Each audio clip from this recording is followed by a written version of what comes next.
In this lesson we're going to look at the rusting of iron.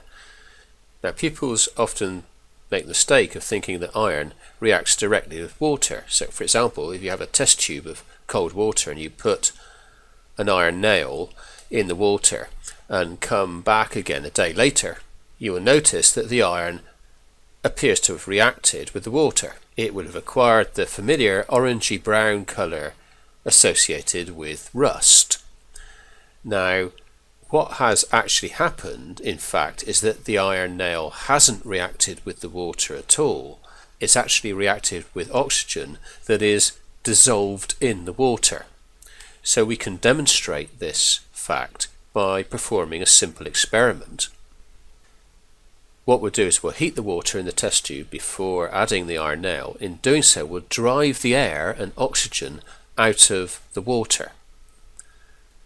Now, I just want to make this clear. When I talk about oxygen in the water, I'm not talking about oxygen that's joined on to hydrogen to form the water molecule. We're talking about oxygen that is actually dissolved in the water. It's present there as a gas dissolved in the water. And we're going to get rid of that by heating the water. Okay, so out goes the air and out goes the oxygen. We'll put our iron nail into the water and then we'll cover the water with a layer of oil. We can remove the Bunsen burner. You'll now notice that the iron nail doesn't rust at all. All that is present in the test tube now is water, and iron will not react with cold water.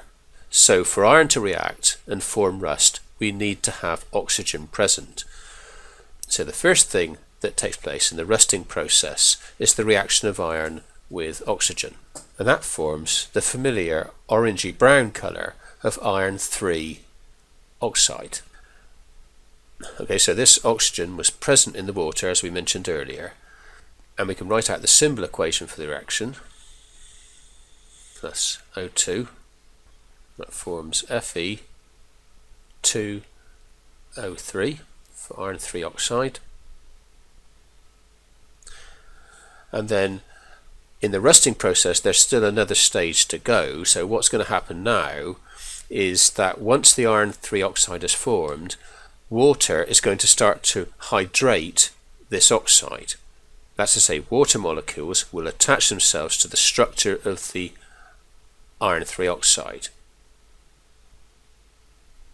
So in the next stage of the rusting process, the iron 3 oxide becomes hydrated. Okay, so we have the Fe2O3 plus H2O forms Fe2O3 dot, we'll put 2H2O, that's hydrated iron 3 oxide, and we'll put a 2 there to balance the equation. And this is the chemical formula for rust. So rust is really hydrated iron 3 oxide. So what happens next is that as this hydrated iron 3 oxide forms, it starts to flake off, and because it's flaking off of the surface of the metal, it no longer acts as a protection for the metal, and that exposes more fresh iron metal to react with the oxygen that's present either in the atmosphere or in the water. Okay, and the rusting process continues. Okay, so in order to prevent rusting from happening, we've got to stop oxygen getting to the surface of the iron, and we'll look at how we can do that in the next lesson.